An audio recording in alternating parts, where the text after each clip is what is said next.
Expand has an x in it, which reminds us to multiply out. As I've got double brackets, I can apply the FOIL method. F stands for first. I multiply the first term in each bracket together. Here, x times x will give us x squared. O stands for outside. I multiply my two outside terms together. Here, x multiplied by negative 9 will give us negative 9x. I stands for inside. I multiply my two inside terms together. Here, positive 5 multiplied by x will give us positive 5x. And finally, L stands for last. I multiply the last term in each bracket together. Here, positive 5 multiplied by negative 9 will give us negative 45. We now simplify, which means to collect like terms. And like terms have the same combination of letters, including powers. Looking along the line, I've got x squared, and I've got no other term ending in x squared. So I'll write that down. I've got negative 9x plus 5x. They're like terms, as they both end in single x. Always start with the positive if I have a positive. So I've got plus 5, subtract 9. Well, 5 subtract 9 will give us negative 4. So I've got negative 4 lots of x. And I've still got negative 45. Factorise fully, 9x squared plus 6x. Well, factorise means to put back into brackets. A way of remembering is factorise has a c in it, which looks a bit like a bracket. If you see two terms, you always try single brackets first. You always want to take out the highest common factor from both terms. Looking at our number terms, here I have 9 and 6. Well, the highest common factor in 9 and 6, in this case, is 3.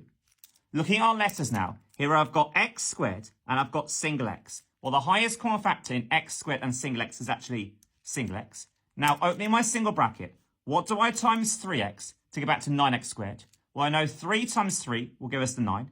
As I've got x and I want x squared, therefore I'm missing single x. Now, what do I times 3x to get back to positive 6x? Well, in this case, I'm missing plus 2. Use your calculator to work out the following. As I've got a fraction, the first key I press is my fraction key. On the top here, I've got 29 squared. So in my calculator, I type 29 and then squared. Subtract 4.6.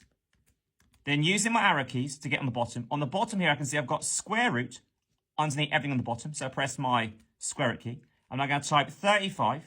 And now it's subtract. As it's 1.9 cubed, I type 1.9. To get my cubed, I press shift and my square key because I get the x cubed, the one in gold. I then press equals. We now write down all the figures on the calculator. Write your answer to part A, correct, to 4 significant figures. Well, significant figures, we always start from the left. And we count from the first digit from the left. That's a non-zero. So as 1 is our first digit from the left, that's not 0. That's my first significant figure. As I round to 4, once you start counting, it stops. That's my first, that's my second, that's my third, that's my fourth. As I round to 4 significant figures, I now stop, draw a line after it. The number to the right is called my decider. If that's 5 or more, in this case, yes, I round the previous digit up by 1. Hence, correct to 4 significant figures, it would be 157.7. Jamie got a mark of 34 in his science test. Use the scatter graph to find an estimate for Jamie's mark in the maths test. As is a scatter graph and we're finding an estimate, our first step is to draw a line of best fit. A line of best fit is getting a clear plastic ruler. We roughly have equal amount of points either side of the line, so it's a straight line. As Jamie got 34 in his science test, and here we can see the horizontal axis is his science test mark. Finding 34 on the bottom. Now using a ruler, I go up to my line of best fit and then read across. Hence, an estimate for Jamie's maths mark, looking at the scale, in this case comes out to be 38. Work out an estimate for the mean time. Well, mean is the meany one. It's when we've got to add them all together and divide by how many there are. Another word for mean is the average. If we're finding the mean from a group frequency table, our first step is to add 2 additional columns. Our first column is called the midpoint, and our last column is our midpoint multiplied by the frequency. To find the midpoint, we just go in the middle of each class interval, i.e. what's in the middle of 5 and 10, in this case 7.5. Looking at our next row, what's in the middle of 10 and 15? We know it's 12.5. Looking at our next row, what's in the middle of 15 and 20? In this case, 17.5. And finally, our last row, what's in the middle of 20 and 25? In this case, 22.5. If you can't spot the midpoint, all you've got to do is add up the lower and the upper for each class interval. In this case, 5 and 10. And as we want the midpoint, we'll always divide by 2. Because 5 and 10 is 15, and 15 divided by 2 will give us 7.5, which is our midpoint for our first row. We now multiply our midpoint by our frequency. So my first row, 7.5 times 1 will give us 7.5. Our next row, 12.5 times 2 will give us 25. Our next row, 17.5 times 7 will give us 122.5. And finally, our last row, 22.5 times 8 will give us 180. We then always total our midpoint times frequency. So we're just going to add up 7.5, add 25, add 122.5, add 180. That comes to a total of 335. We then always total our frequency. In this case, we know our frequency corresponds to the 18 students. So adding up, they'll come to 18. As we're finding the mean, we know mean is the average. We're going to do our total of our midpoint times frequency. In this case, our 335. And we're going to divide by the number of students. In this case, we know it's 18. And 335 divided by 18, substituting into our calculator, we press our fraction key. We've got 335 on the top over 18. Press equals, then press SD to turn it into a decimal. And that comes out to be 18.6111 recurring. As we're asked to give our answer, correct to three significant figures. And our first significant figure is the first digit from the left, that's not a 0. So the first digit from the left, that's not a 0, in this case it's the 1. So that's our first significant figure. As I round to the three significant figures, once I start counting, I don't stop. That's my first, that's my second, that's my third. As I round to 3, I now stop. Draw a line to the right. The one to the right is called my decider. As this is not 5 or more, I now round down, so doink. Therefore, it's 18.6. Write 37 meters cubed in millimeters cubed. Looking at our normal units, here I've got centimeters to millimeters. We should know that 1 centimeter equals 10 millimeters. If you forget, just look at your ruler. Therefore, if we're going from centimeters into millimeters, we're going to multiply by 10.